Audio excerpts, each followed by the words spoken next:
শিক্ষার্থীরা আমরা এই টাইপের অঙ্ক যদি এখান থেকে মোট 11টা অঙ্ক আছে, দেখো একটু ফ্রেশ করে আমি একটু দেখার চেষ্টা করি। এখান থেকে আলোর প্রতিফলন থেকে যদি অঙ্ক দেয়, আলোর প্রতিফলন থেকে যদি অঙ্ক দেয়, এখান থেকে আমাদের কি আসবে, গ মার্কের প্রশ্ন চলে আসবে। আর আমরা যেটা জানি আলোর প্রতিফলন আর প্রতিফলন থেকে একটা প্রশ্ন থাকবে, তো এখান থেকে গ থাকবে, আর ঘ থাকবে কোথায় থেকে সেটা একটা আমরা দেখাই দিচ্ছি। তাহলে প্রিয় শিক্ষার্থীরা, এবার আমরা দেখো আলোর প্রতিসরণে যেটা আছে, দেখো এটা হচ্ছে আলোর প্রতিসরণ। আলোর প্রতিসরণে প্রশ্নের মানগুলো সাধারণত এই ক্যাটাগরিতে বেশি হয়ে থাকে। এটা একটা, দেখো এটা একটা, এই চিত্র আলোকে এটা একটা। তো এখান থেকে আমাদের ঘ দিতে পারে, আর আমাদের গ দিতে পারে, ওই যে পেজটা দেখালাম ওইটা থেকে। তো প্রশ্ন দুই একটা আমরা একটু দেখাই দিই। যেমন ধরো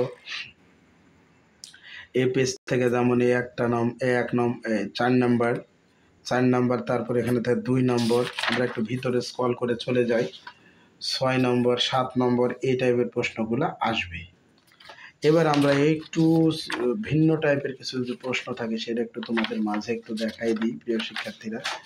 যেমন ধরো যদি একটু প্রশ্ন যদি একটু ক্যাটাগরি করে দেয়, তাহলে আমি 30-এর নিয়মে এরকম করে অঙ্ক দিতে পারে, তারপরে 29, তারপরে 31, এই যে এইভাবে প্রশ্নগুলো থাকবে।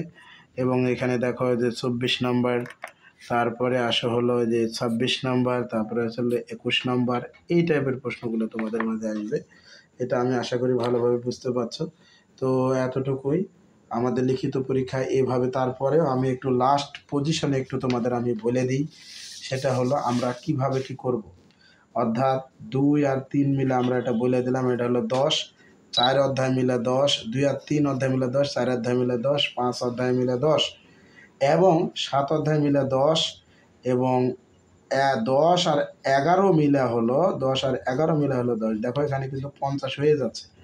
নো রিস্ক হিসাবে আমাদের কি দিলাম, 8 আর 9 দিলাম, এটা এখান থেকে এক্সট্রা, এবং আমরা দিলাম 13 থেকে দিলাম, এবং 12রও কিছু বলে দিয়েছি। তাহলে আমরা এইগুলো ভালো করে কমপ্লিট করার পর সময় থাকলে লিখিতর জন্য দু একটা দেখলাম, না তো এমসিকিউর জন্য প্রস্তুতি নিলাম।